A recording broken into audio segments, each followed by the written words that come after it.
Hello बच्चों party, कैसे हैं आप लोग। उम्मीद करते हैं आप सभी लोग अच्छे होंगे। क्रैश कोर्स के इस महाकुंभ बैच में आज लेकर आए हैं चैप्टर 1 रिलेशन एंड फंक्शन, जिसको खत्म करेंगे बेहद कम समय में और आपके सारे कॉन्सेप्ट होंगे क्रिस्टल और क्लियर। चलिए शुरू करते हैं। रिलेशन एंड फंक्शन चैप्टर का नाम है आपकी relation and function.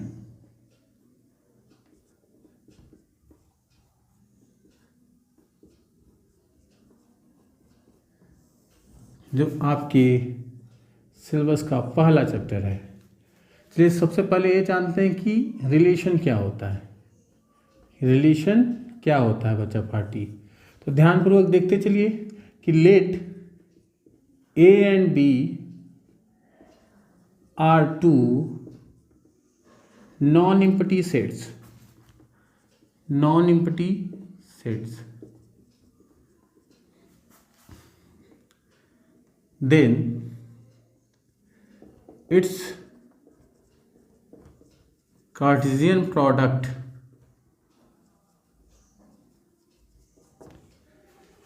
is denoted by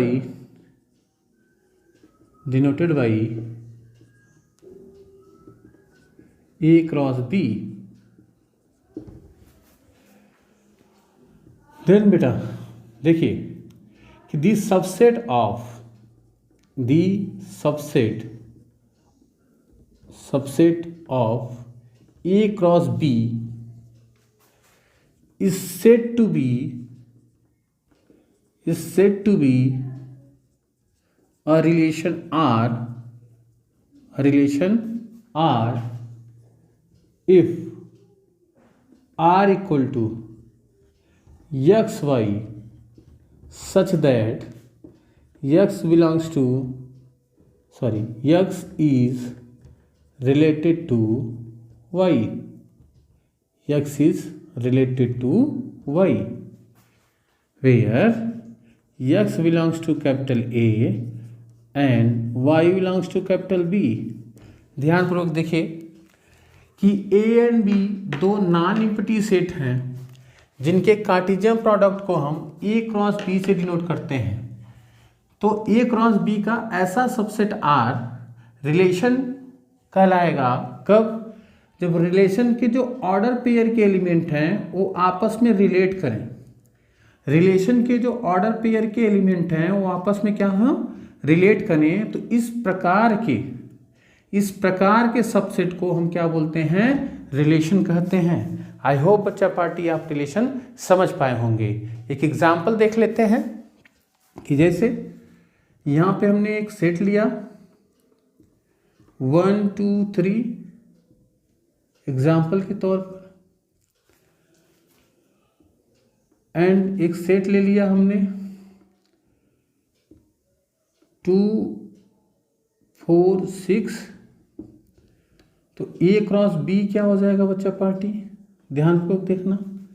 A cross B कैसे निकालते हैं कि सेट A का एक एलिमेंट उठाएंगे और B के सारे एलिमेंट के साथ पेयर बनाएंगे, फिर A का दूसरा एलिमेंट उठाएंगे B के सारे एलिमेंट के साथ पेयर बनाएंगे, फिर A के तीसरे एलिमेंट को उठाएंगे और B के सारे एलिमेंट के साथ पेयर बनाएंगे।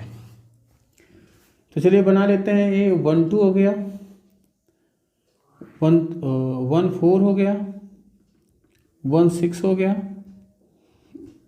2 2 हो गया, 2 4 हो गया, 2 6 हो गया, 3 2 3 4 एंड 3 6। इस पे एक रिलेशन R इस प्रकार से डिफाइन है कि एक्स वाई ऐसे है कि x इक्वल टू वाई, जहाँ x बिलोंग कर रहा है A में और y कर रहा है B में। तो R का सबसेट बनाइए कि ऐसे कौन से पेयर हैं जो आपस में इक्वल हैं। A क्रॉस B में ऐसे कौन से पेयर हैं जो आपस में इक्वल है। 1 2 इक्वल नहीं है, 1 4 इक्वल नहीं है, 1 6 इक्वल नहीं है, 2 2 इक्वल है, 2 2 इक्वल है। और कोई है एलिमेंट नहीं है। तो देखिए ये जो R है किसका सबसेट है, A क्रॉस B का। तो इस प्रकार के सबसेट को जो आपस में किसी न किसी प्रकार से रिलेट करते हों उसी को हम क्या बोलते हैं, रिलेशन कहते हैं। क्या बोलते हैं बच्चा पार्टी, रिलेशन बोलते हैं। चलिए बेटा यहाँ पे टाइप्स ऑफ रिलेशन में नोट में फट से टाइप ऑफ रिलेशन देख लेते हैं कि पहला रिलेशन जो आपको बताया जाता है वो होता है empty relation. Empty relation, empty relation को बच्चा पार्टी हम डिनोट करते हैं फाई से। फाई भी सबसेट होता है किसका, ए क्रॉस बी का। इसका मतलब ये होता है कि ए का कोई भी एलिमेंट ऐसा नहीं है जो बी के किसी भी एलिमेंट से रिलेट करता हो, उनके बीच में कोई रिश्ता हो, ऐसा कोई नहीं है। मतलब जो रिलेशन बन रहा है वो क्या है, इम्पटी है। इसलिए इस टाइप के रिलेशन को हम क्या बोलते हैं, empty relation. If any element of A is not relate to any element of B is known as empty relation. अगर ए का कोई भी एलिमेंट बी के किसी भी एलिमेंट से किसी भी प्रकार का रिलेशन न रखता हो तो उस प्रकार के रिलेशन को हम क्या बोलते हैं, बच्चा पार्टी इम्पटी रिलेशन, जिसको डिनोट किया जाता है फाई से। दूसरा जो रिलेशन है हमारा उसको हम बोलते हैं यूनिवर्सल रिलेशन। क्या बोलते हैं बच्चा पार्टी, यूनिवर्सल रिलेशन। और यूनिवर्सल रिलेशन मतलब क्या होता है कि जो हमारा रिलेशन आर है वो ए क्रॉस बी के इक्वल हो जाए। अगर आर हमारा मतलब ए का सेट, ए का हर एक एलिमेंट सेट बी के प्रत्येक एलिमेंट से अगर रिलेट कर रहा है तो इस प्रकार के रिलेशन को हम क्या बोलते हैं, यूनिवर्सल रिलेशन। इस केस में हमारा जो आर है वो ए क्रॉस बी के इक्वल हो जाता है। आई होप बच्चा पार्टी आपको इम्पटी रिलेशन और यूनिवर्सल रिलेशन समझ में आया होगा। अब हम चलते हैं रिलेशन के क्लासिफिकेशन पे।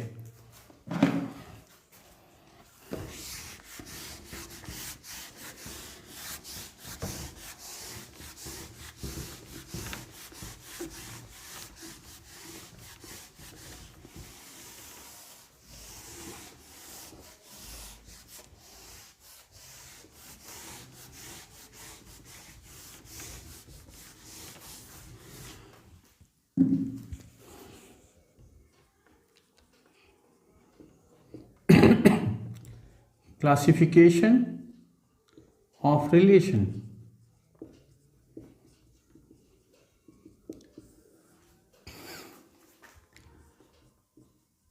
A relation R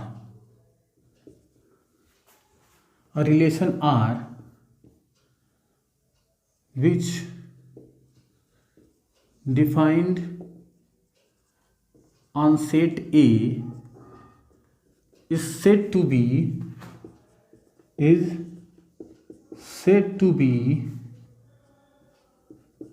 reflexive. क्या बच्चा पार्टी, रिफ्लेक्सिव। ये एक रिलेशन आर है जो कि एक सेट ए पे डिफाइन है। एक सेट ए पे डिफाइन होने का मतलब होता है कि वो ए क्रॉस ए पे डिफाइन है। ये हमेशा याद रखना। अगर कोई एक सेट दिया है मतलब उसका कार्टेशियन प्रोडक्ट उसके साथ ही निकालना है तो ए क्रॉस ए पे डिफाइन है तो वो रिलेशन रिफ्लेक्सिव कहलाएगा। कब कहलाएगा, if a belongs to R. ऐसा कब होना चाहिए, ऐसा सेट ए के हर एक एलिमेंट के साथ ऐसा पेयर अगर रिलेशन आर में है तो उसको रिफ्लेक्सिव बोलते हैं। फिर से ध्यान सुनिए कि अगर रिलेशन आर में सेट ए के हर एक एलिमेंट का खुद के साथ पेयर बन रहा है, जो रिलेशन है वो खुद के साथ बन रहा है, तो इस प्रकार के रिलेशन को हम क्या बोलते हैं, रिफ्लेक्सिव। मतलब अगर सेट ए में ए बी सी है तो रिफ्लेक्सिव होने के लिए रिलेशन आर में ए होना चाहिए,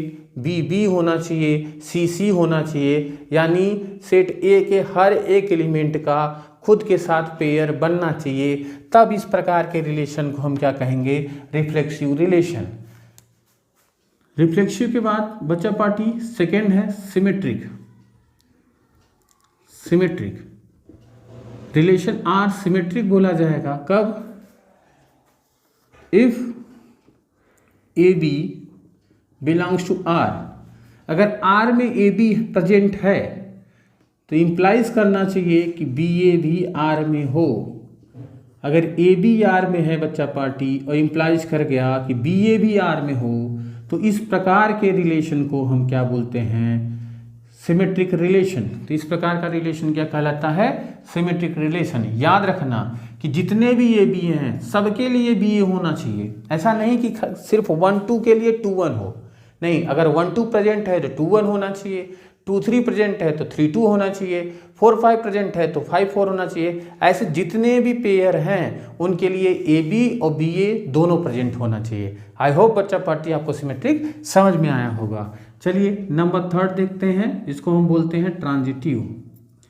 क्या कहलाएगा, ट्रांजिटिव। और ट्रांजिटिव कब कहलाता है, इसके लिए देखिए, if a b belongs to R and b c belongs to R, then implies करना है कि ए सी भी आर में होना चाहिए। कहने का मकसद ये है कि ए बी मतलब पहले का जो दूसरा एलिमेंट है वो दूसरे का पहला एलिमेंट होना चाहिए। तब इस प्रकार के पेयर अगर प्रेजेंट हैं, जैसे ए बी अगर बी सी है तो ए सी होना चाहिए। जैसे 1 2 है तो यहाँ पे 2 3 2 4 2 5 मतलब पहला एलिमेंट 2 ही होना चाहिए। अगर यहाँ पे जो दूसरा एलिमेंट है वही अगर यहाँ पे पहला एलिमेंट है, तो इस प्रकार से इनको छोड़ करके बाकी जो दोनों का पेयर बनेगा वो अगर आर में है तो ट्रांजिटिव है, वरना नहीं है। कभी ऐसे मत देखना कि यहाँ पे ए बी हो, यहाँ पे सी डी हो, तब आप ए डी देखो, नहीं, यहाँ पे ए बी है तो यहाँ जो भी एलिमेंट हो पहले बी से शुरू होना चाहिए। ए बी है तो बी सी होना चाहिए। यहाँ 3 4 है तो 3 4 है तो यहाँ पे 4 5 होना चाहिए। यहाँ 6 7 है तो यहाँ 7 हो, बाकी दूसरा एलिमेंट कुछ भी हो उससे कोई दिक्कत नहीं है। मतलब पहले के पेयर का दूसरा एलिमेंट दूसरे के पेयर का पहला एलिमेंट हो, तब जाकर के आपको देखना है कि ए सी आर में है कि नहीं है। अगर ए सी आर में है तो आर क्या होगा, ट्रांजिटिव, वरना नहीं होगा। बच्चा पार्टी एक नोट याद रखना कि अगर ए बी और बी सी जैसा पेयर मिला ही नहीं, कहने का मतलब ये है कि पहले पेयर का दूसरा एलिमेंट दूसरे पेयर का पहला एलिमेंट बना ही नहीं। ऐसे पूरे रिलेशन में कोई एलिमेंट है ही नहीं जो ए बी और बी सी जैसा पेयर बना सके।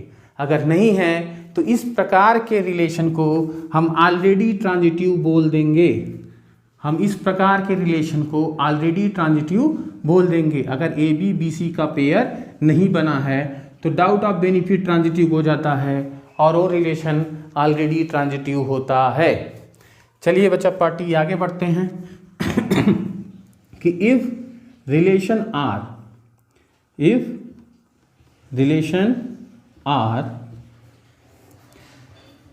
Is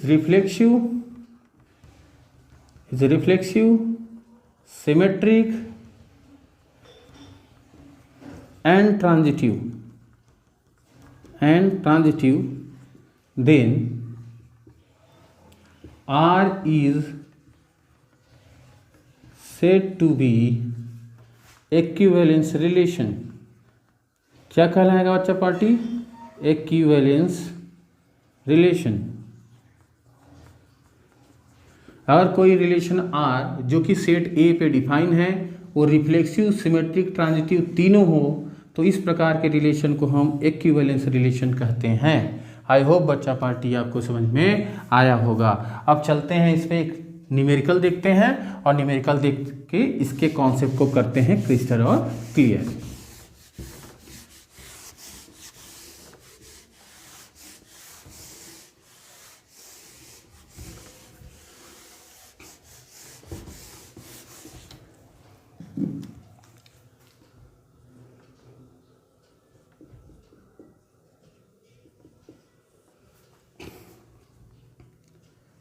late set A equal to 1 2 3 4 ऐसे करते हुए 14 नंबर तक and R be a relation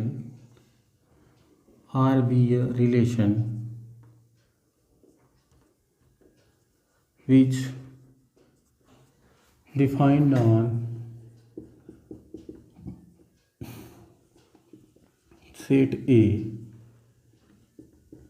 such that r equal to xy where 3x minus y equal to 0, then x and y belongs to A. Then check its reflexive, symmetric and transitive relation। चलिए बच्चा party इसका solution देखते हैं क्या दिया है। Solution में पहले तो किसी भी न्यूमेरिकल को करने से पहले गिवन लिखेंगे कि क्या आपके पास है। आपके पास है एक सेट 1 2 3 से लेकर के 14 तक के नंबर का एक कलेक्शन है जो सेट ए का काम कर रहा, और उस पर एक रिलेशन आर डिफाइन इस प्रकार है कि x y such that 3x minus y equal to 0 where x and y belongs to set A. तो सबसे पहले ये आपको जो फॉर्म दिया गया है इस सेट बिल्डर फॉर्म में है। रिलेशन आर को हम क्या करते हैं, अगर आपके पास फाइनाइट सेट है तो फाइनाइट सेट के लिए हमेशा रिलेशन को हम रोस्टर फॉर्म में लिख लें तो क्वेश्चन बहुत आसान हो जाता है।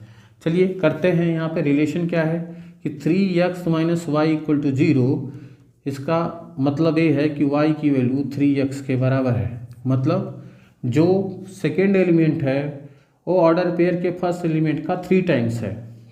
ठीक है, तो चलिए अगर x के यहाँ पे 1 रखेंगे तो y के जगह पे क्या होगा 3, क्योंकि 3 टाइम्स है। x के यहाँ पे 2 होगा तो y की जगह पे कितना हो जाएगा बच्चा पार्टी 2, यहाँ पे 6 3 टाइम्स, यहाँ पे 3 होगा तो कितना 9, यहाँ 4 होगा तो 12, यहाँ 5 होगा तो 15, और 15 यहाँ पे है नहीं। और आपको कंडीशन दिया है कि x y दोनों कहाँ होने चाहिए ए में। बस आपके आर के पास इतना ही एलिमेंट है। अब इसकी प्रॉपर्टी चेक कर लेते हैं, रिफ्लेक्सिव सिमेट्रिक ट्रांजिटिव है कि नहीं है। तो for reflexive we observe that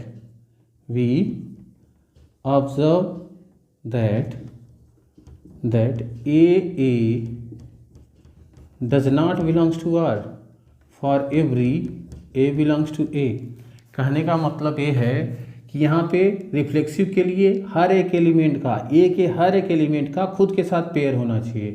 खुद के साथ पेयर बोलने का मतलब 1 1 2 2 3 3 4 4 होना चाहिए, पर यहाँ पे आपको कहीं दिख रहा नहीं दिख रहा, इसलिए क्या हो जाएगा R इज नॉट रिफ्लेक्सिव।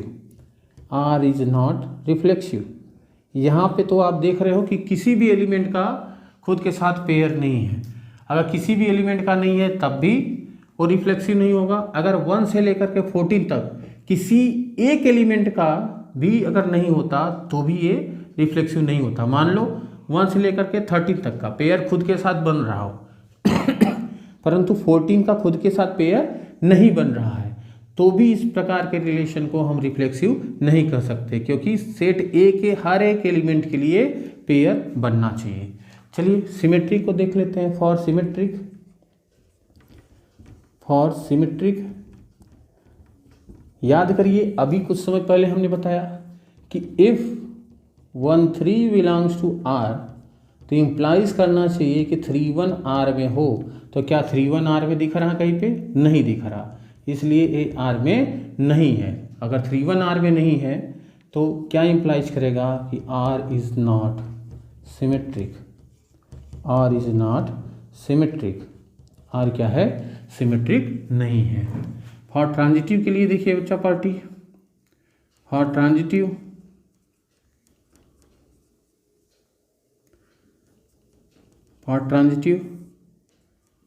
के लिए ये देखिए कि इफ़ ए बी और बी सी का पेयर यहाँ 1 3 है और यहाँ 3 9, इसका दूसरा इसका पहला है, मतलब प्रेजेंट है कि 1 3 belongs to R and 3 1 sorry 3 1 नहीं 3 9 बिलोंग्स टू आर।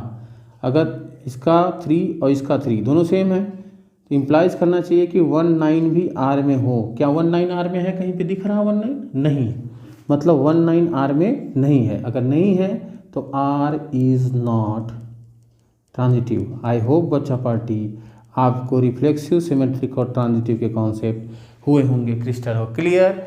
अब एक और न्यूमेरिकल करते हैं जहाँ पे आपको प्रूव करके दिखाते हैं कि रिफ्लेक्सिव, सिमेट्रिक, ट्रांजिटिव किस प्रकार से प्रूव करते हैं।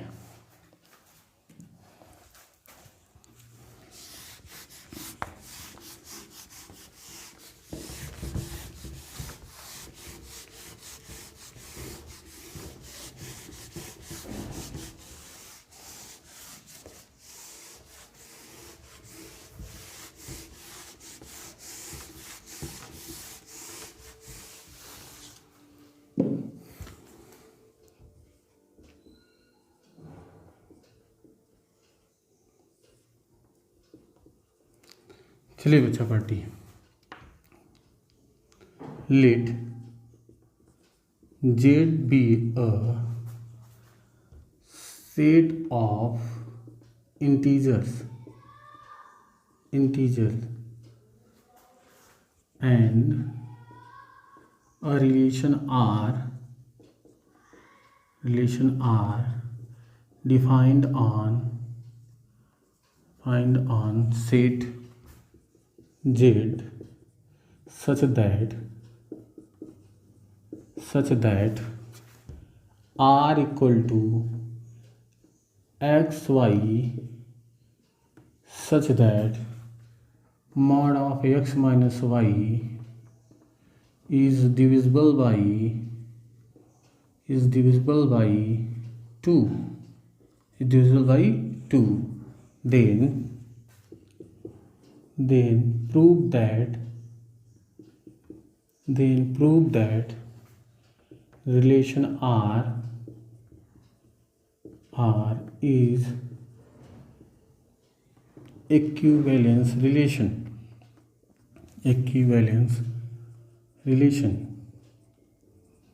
R क्या है? इक्विवेलेंस रिलेशन है। चलिए इनका सलूशन देखिए फट से। सबसे पहली चीज़ की गिवन क्या है अपने पास? गिवन है सेट के नाम पे set of integer set of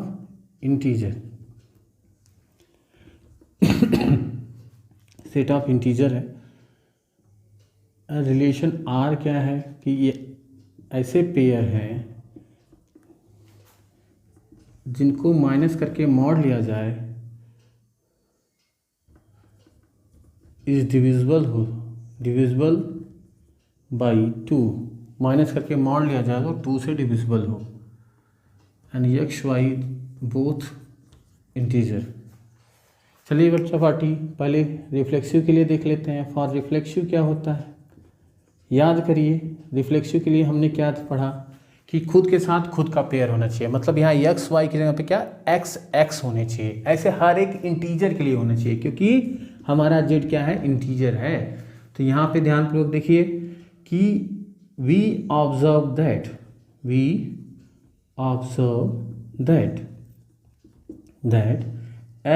x belongs to R. Why x belongs to R?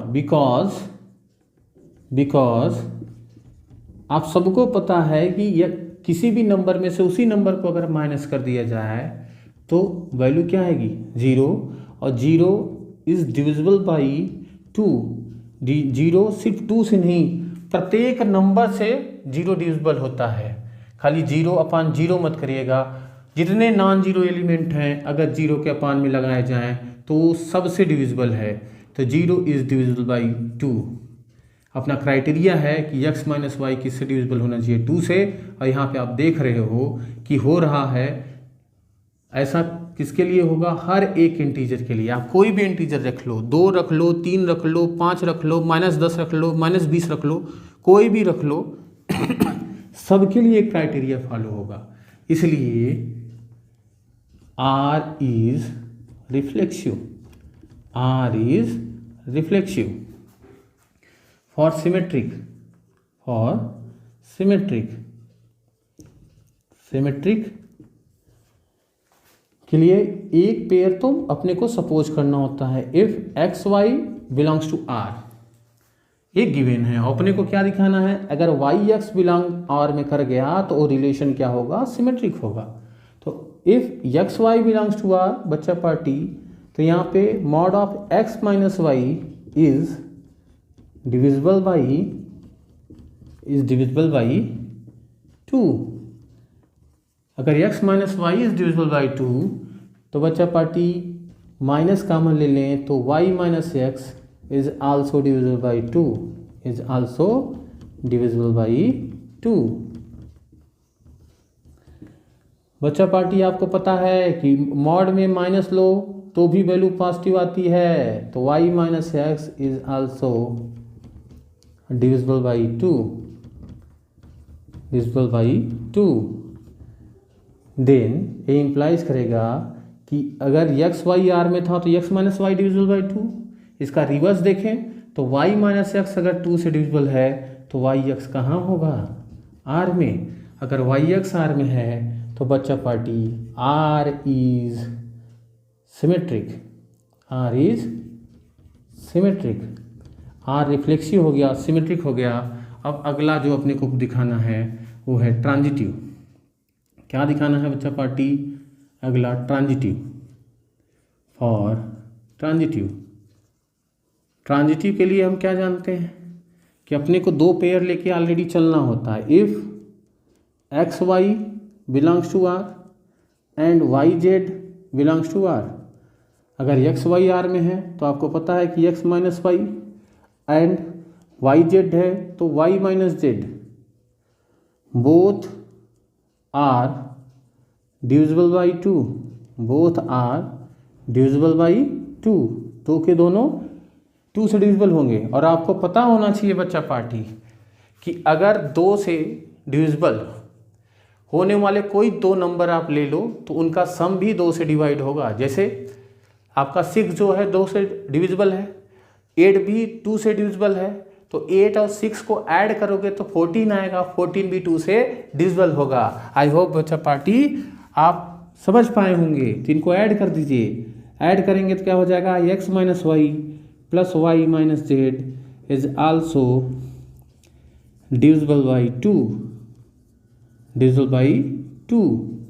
y से y कैंसल, यहाँ पे x minus z is also divisible by 2।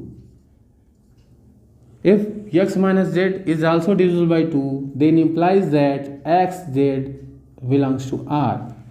If x y belongs to R, y z belongs to R and implies कर गया x z भी R में है, तो ये क्या हो जाएगा कि R is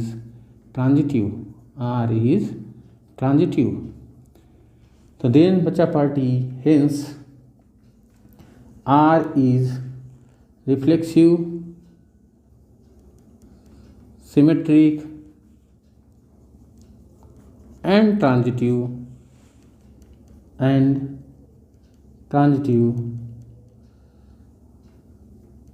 so R is an equivalence relation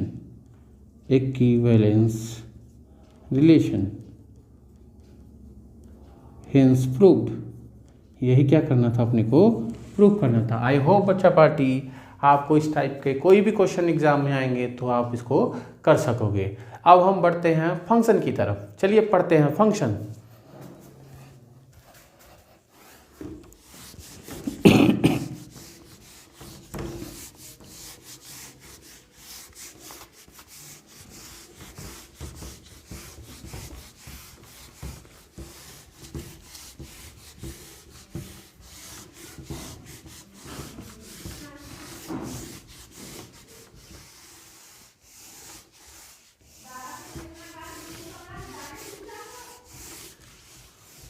चलिए बच्चा पार्टी फंक्शन को पढ़ते हैं। सबसे पहले देखते हैं कि फंक्शन क्या होता है, फंक्शन की डिफिनीशन। फंक्शन समझते हैं, उसके बाद फिर आगे देखते हैं कि फंक्शन क्या होता है। तो बच्चा पार्टी क्या होता है function, special relation a special relation f from a tends to b is said to be function if every element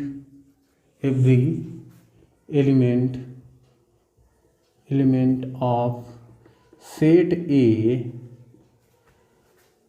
have unique image in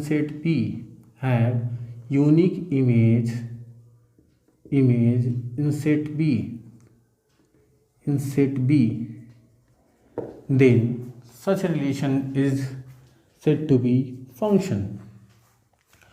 अब यहाँ पे ध्यान दीजिए कि कोई भी स्पेशल रिलेशन ऐसा ए से बी में हो जिसमें सेट ए के एवरी एलिमेंट के पास, सेट ए के प्रत्येक एलिमेंट के पास सेट बी में कैसा इमेज बने, यूनिक बोलने का मतलब क्या होता है, एक और केवल एक इमेज बने। अगर ऐसा करने में सक्षम है तो इस प्रकार के रिलेशन को हम क्या बोलते हैं, फंक्शन। चलिए ग्राफ से समझते हैं और कॉन्सेप्ट को करते हैं क्रिस्टल और क्लियर। यहाँ पे ए है, यहाँ पे बी है, यहाँ पे फंक्शन ऑपरेट हो गया ए बी सी डी, यहाँ 1 2 3 4। एक चीज़ याद रखना, क्या एवरी किसके लिए यूज हुआ है, सेट ए के लिए। तो सेट ए का एक भी एलिमेंट खाली नहीं होना चाहिए। बी में फ्री रह जाए तो चलेगा, एक फ्री रह जाए या सारे फ्री रह जाएं उससे कोई दिक्कत नहीं है, पर ए में कोई भी फ्री नहीं होना चाहिए। तो ए का 1 हो गया, बी का 2 हो गया, सी का 3 हो गया, डी का 4 हो गया। तो इस प्रकार से तो आप समझ सकते हो, परंतु कुछ इस तरीके के भी रिलेशन फंक्शन होते हैं जहाँ पे आप लोग बहुत ज़्यादा कंफ्यूज होते हो। बस उसी कंफ्यूजन को अपने को करना है क्रिस्टल और क्लियर। 1 2 3 4। अब यहाँ देखो ए का 1 हो गया, बी का भी 1 हो गया, सी का भी 1 हो गया और डी का 2 हो जाए या 1 हो जाए। तो इस प्रकार के भी रिलेशन को हम फंक्शन कहते हैं। क्यों? क्योंकि ए का तो एक ही इमेज बन रहा है ना, ए का एक ही इमेज बन रहा है 1, और बी का भी एक ही इमेज बन रहा है 1, सी का भी एक ही इमेज बन रहा है 1, डी का भी एक ही इमेज बन रहा है 2। तो यहाँ पे सबसे पहला स्टेटमेंट था कि एवरी एलिमेंट ऑफ सेट ए, यहाँ पे एवरी एलिमेंट इन्वॉल्व है, पहला हो गया। दूसरा यूनिक इमेज होना चाहिए। यूनिक इमेज होना चाहिए मतलब एक ही इमेज होना चाहिए। तो एक एक इमेज तो बना है ना सबका, एक एक इमेज तो बना है। यहाँ पे डिस्टिंक्ट नहीं बोला है, क्या बोला है, यूनिक। और जो कि यूनिक है, ए के पास यूनिक इमेज है, बी के पास यूनिक इमेज है, सी के पास यूनिक इमेज है, इनके लिए तो ये यूनिक ही है। वो अलग बात है कि 1 3 लोगों को लीड कर रहा, पर इनको तो यही पता है ना कि हमारा ही है 1। इसलिए ये इस प्रकार के रिलेशन को हम क्या बोलते हैं, फंक्शन। याद रखना कि इन सब के पास यूनिक इमेज है। जैसे ही ए का 1 के अतिरिक्त अगर किसी और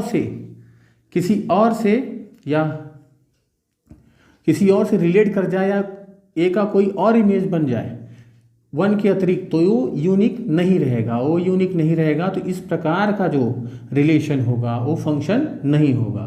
तो बच्चा पार्टी याद रखना कि यूनिक इमेज बनना चाहिए ए का, भले ए के सभी एलिमेंट का एक ही प्रतिबिंब बने, उससे कोई दिक्कत ना है। बशर्ते ये याद रखना है कि पहले सेट ए का हर एक एलिमेंट इन्वॉल्व होना चाहिए, और दूसरा ये होना चाहिए कि ए के प्रत्येक एलिमेंट का यूनिक इमेज बने। यूनिक मतलब एक और केवल एक इमेज बने, भले वो सब सेम बन रहे हो, उससे कोई दिक्कत नहीं। आई होप बच्चा पार्टी आपको इस समझ में आया होगा। हम क्लासिफिकेशन ऑफ फंक्शन पढ़ते हैं।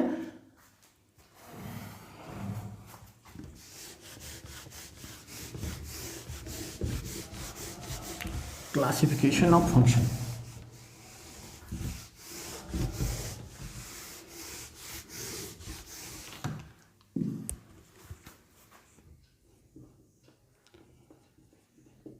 Classification of function. फंक्शन को 4 4 टर्म में 4 टर्म में क्लासिफाइड किया गया। पहले को बोला गया 1 1 फंक्शन जिसको इंजेक्टिव भी बोला जाता है। क्या कहते हैं बच्चा पार्टी? इंजेक्टिव बोला जाता है, इंजेक्टिव। सेकेंड को हम बोलते हैं मेनी वन फंक्शन।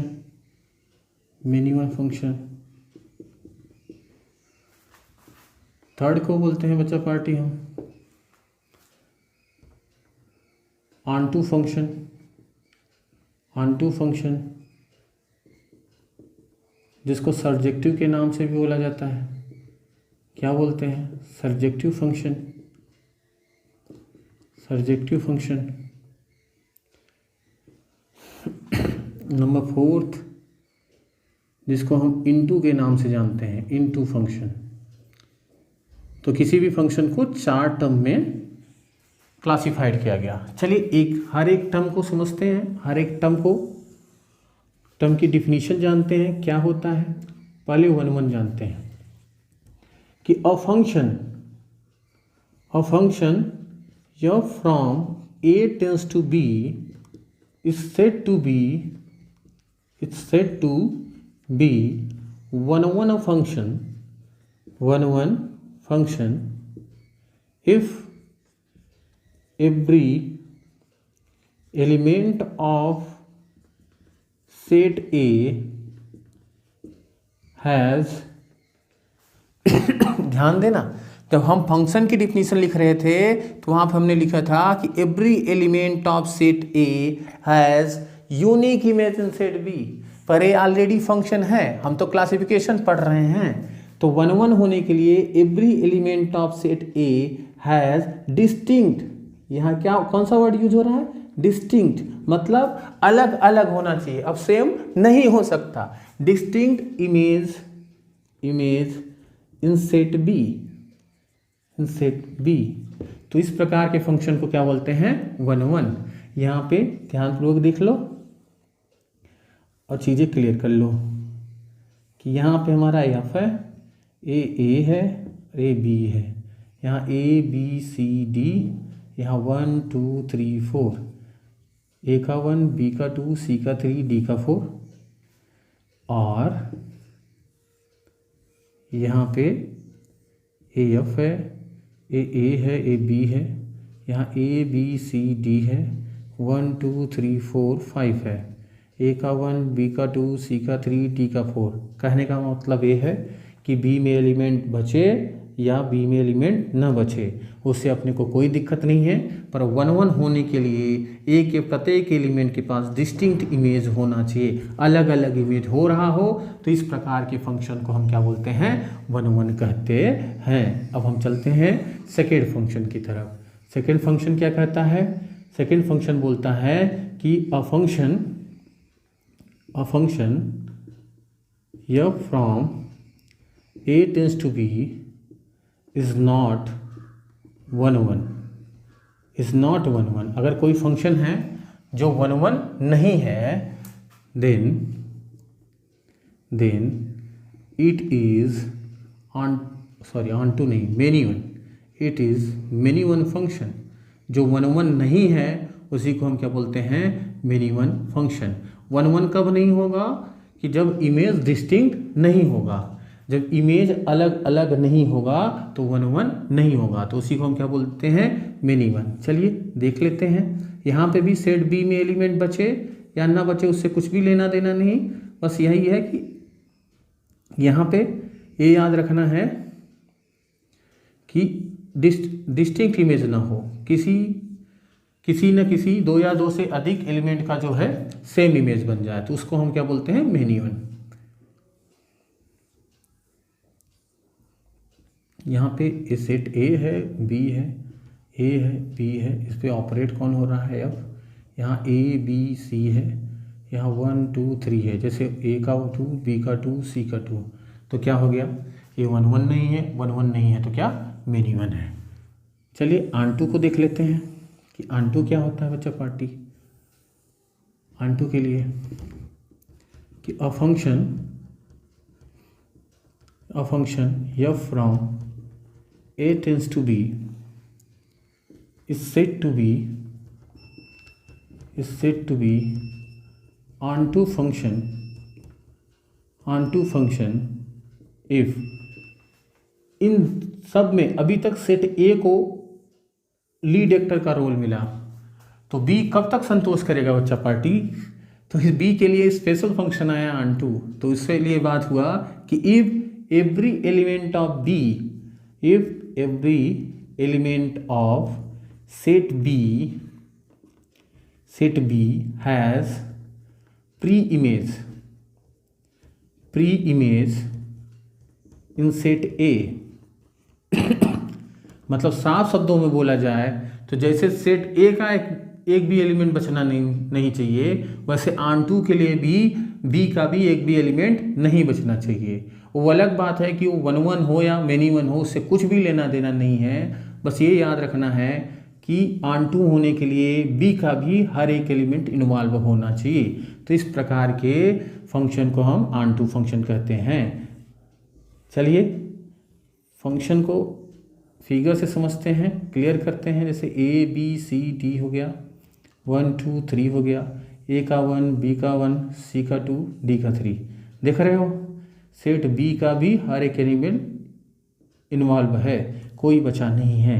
अगर नहीं बचेगा एक बी का तो उसी को हम क्या बोलते हैं? Onto. यहाँ पे देखिए ए बी सी, यहाँ पे 1 2 ए बी 3 है, यहाँ पे 3। देख लो कि बी का भी एक भी एलिमेंट नहीं बचा, भले वो मेनी 1 बन रहा है 1 1 बन रहा है, उससे कोई दिक्कत नहीं है, पर बी का एक भी एलिमेंट बचना नहीं चाहिए। तो उसको हम क्या बोलते हैं? On to. इनटू देख लेते हैं बच्चा party. A function f from a tends to b is not onto then it is into। अगर onto नहीं है तो into होगा, 1 1 नहीं है तो मेनी 1 होगा। ये दोनों एक दूसरे के अपोजिट होते हैं।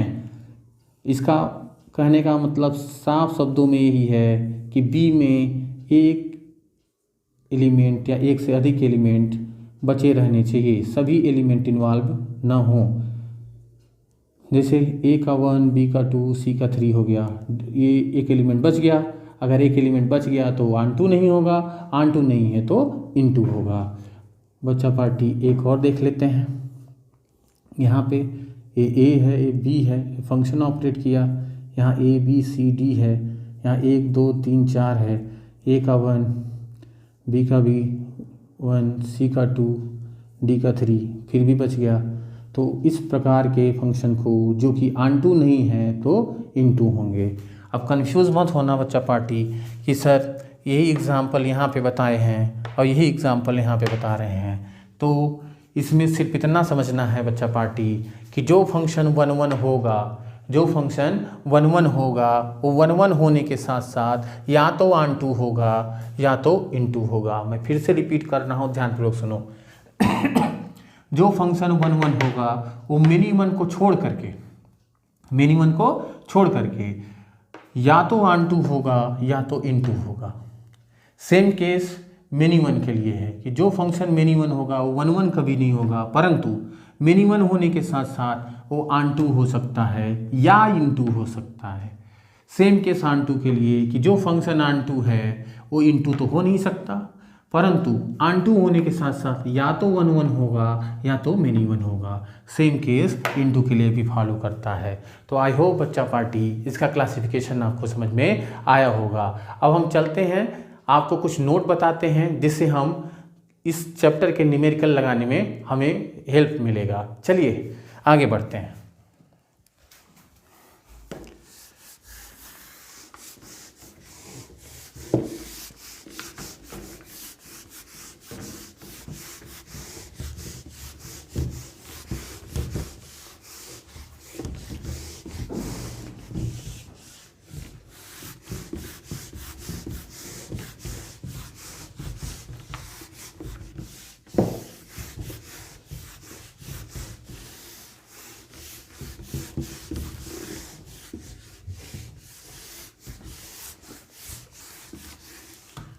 नोट नंबर 1 देखिए बच्चा पार्टी, नोट नंबर 1, नोट में नंबर 1 में क्या बोल रहा कि फॉर 1 कोई भी फंक्शन अगर दिया है, आपको फंक्शन दिया है फॉर 1 के लिए, आपको न्यूमेरिकल में क्वेश्चन में गिवन रहेगा function f of x, then first step में हम क्या करेंगे, लेट करेंगे, let f of x1 equal to f of x2, क्या करेंगे बच्चा पार्टी, लेट करेंगे f of x1 equal to f of x2, अगर सॉल्व करके x1 इक्वल टू x2 पे हम पहुंच गए तो फंक्शन क्या होगा, 1 होगा। बच्चा पार्टी ध्यानपूर्वक देखना, हम क्या करेंगे कि आपको फंक्शन क्वेश्चन में दिया रहेगा, हम वहाँ पे सपोज कर लेंगे कि let f of x1 equal to f of x2, और इसको सॉल्व करेंगे, अगर x1 इक्वल टू x2 पे हम पहुँच गए तो इस प्रकार के फंक्शन को हम 1 कहेंगे, और अगर ये नहीं पहुँचे तो वो फंक्शन 1 नहीं होगा। तो आई होप बच्चा पार्टी इसको आप समझ पाए होंगे। नंबर 2 में ऑनटू फंक्शन, ऑनटू फंक्शन के लिए देख लो,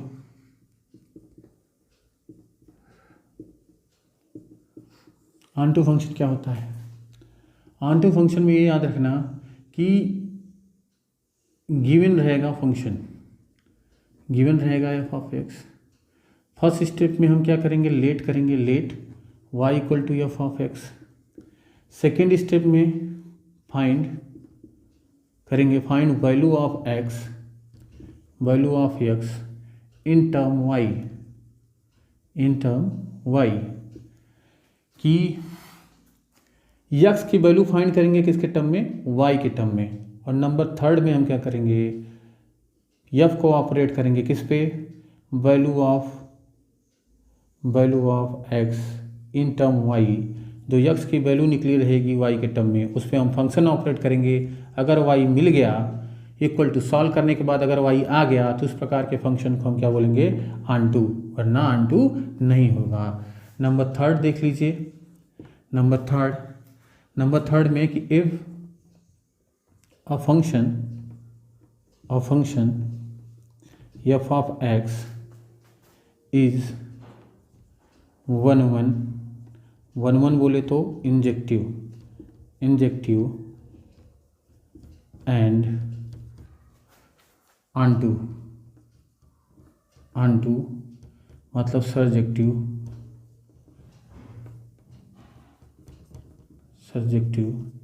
both,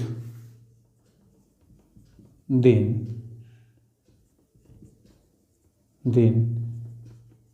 such function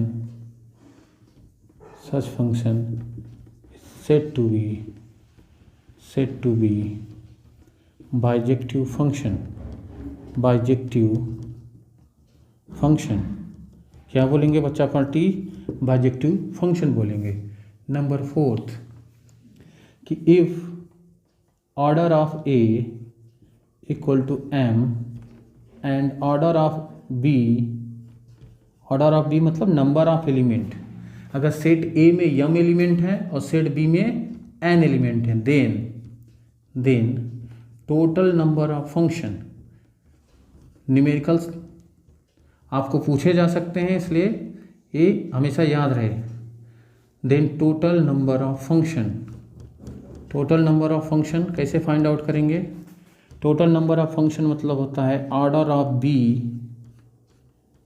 के पावर में ऑर्डर ऑफ A, बोलने का मतलब ये है कि ऑर्डर ऑफ B में नंबर ऑफ एलिमेंट कितने n और के पावर में कितना हो जाएगा बच्चा पार्टी m। नंबर 5 याद रखना कि if order of A equal to order of B equal to m, then number of bijective function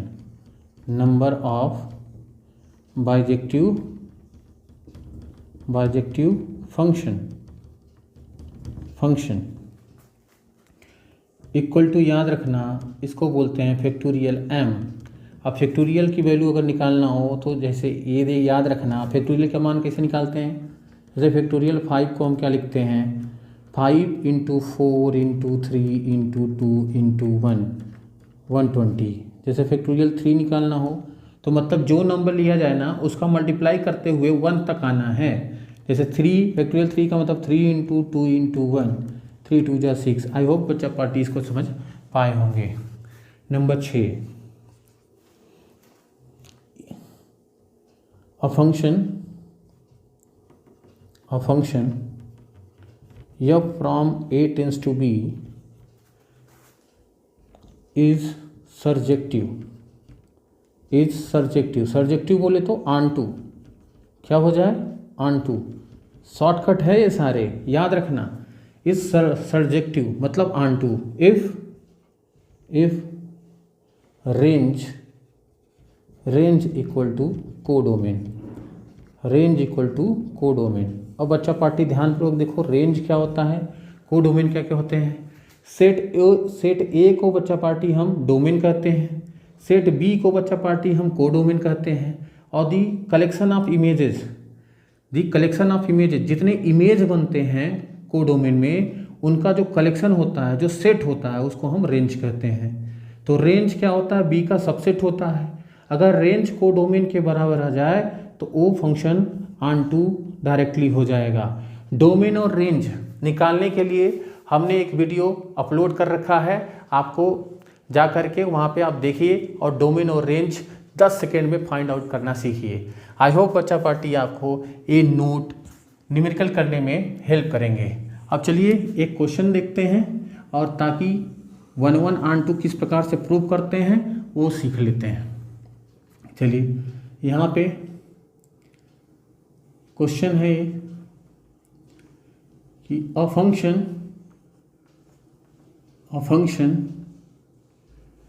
f from r tends to r defined on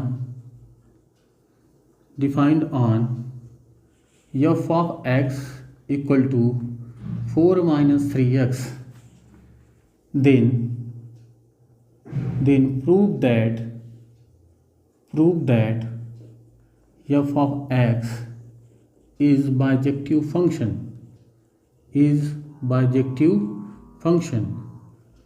तो बच्चा पार्टी यहाँ पे ध्यानपूर्वक देखो, बाइजेक्टिव फंक्शन किस प्रकार से प्रूव करेंगे।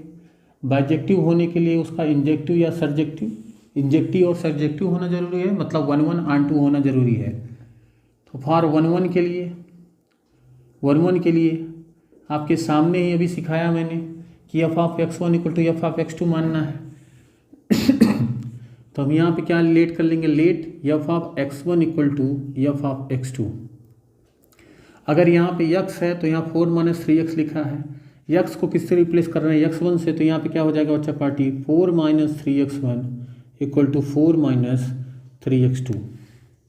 4 से 4 कैंसिल हुआ, कितना आया, -3x1 इक्वल टू -3x2। -3 से 3 cancel, x1 equal to x2। अगर बेटा मैंने बोला था कि f of x1 equal to f of x2 रखने पे अगर हम x1 इक्वल टू x2 लाने में कामयाब रहे तो हमारा function f of x is 1 1 function, वो 1 1 हो जाएगा। चलिए ऑन टू के लिए चेक करते हैं। फॉर ऑन टू के लिए क्या सिखाया है हमने, आपके सामने ही लिखा है कि y equal to f of x suppose करना है। Let y equal to f of x, y equal to f of x का मतलब f of x की वैल्यू कितनी है, 4 - 3x, यहाँ पे रख दिया 4 - 3x। फिर मैंने आपको बोला था कि find value of x in term y, मतलब आपको x की वैल्यू चाहिए y के टर्म में। तो हमने 3x को इधर ट्रांसफ़र किया, y को इधर ट्रांसफ़र किया, तो 4 - y, और x की वैल्यू फाइंड की तो क्या आ गया, 4 - y अपॉन में 3 आ गई। फिर थर्ड स्टेप में हमने आपको क्या सिखाया कि जो x की वैल्यू आई है उस पर क्या ऑपरेट करना है, फंक्शन को। तो चलिए नाउ f ऑफ 4 - y, यही लिखा है ना, value of x in term y, 4 - y/3। अब बच्चा पार्टी ध्यान देना, यहाँ x था तो यहाँ 4 - 3x लिखा। अगर x के जगह पे यहाँ पे 4 - y/3 लिख दिया तो अब यहाँ पे भी x जहाँ जहाँ है वहाँ हम क्या लिखेंगे 4 माइनस वाई बाई 3। तो पहले 4 है तो 4 लिखा, माइनस 3 लिखा और यहाँ पे लिख दिया 4 माइनस वाई बाई में 3। बच्चा पार्टी 3 से 3 कैंसिल, ये 4 minus 4 minus minus plus y, minus 4 से 4 कैंसिल, बच्चा पार्टी वाई। अगर वाई आ गया तो फंक्शन क्या है, f of x is on to.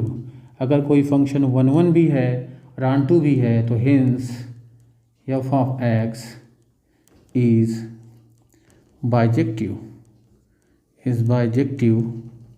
Function. I hope बच्चा पार्टी आपको ये समझ में आया होगा। अगर बच्चा पार्टी आपको कोई भी फर्स्ट चैप्टर से रिलेटेड कोई भी क्वेरीज हो, कोई भी न्यूमेरिकल आपको परेशान कर रहे हो तो आप उसको कमेंट बॉक्स में ज़रूर लिखिएगा। अब मिलते हैं हम नेक्स्ट चैप्टर के साथ नेक्स्ट वीडियो में।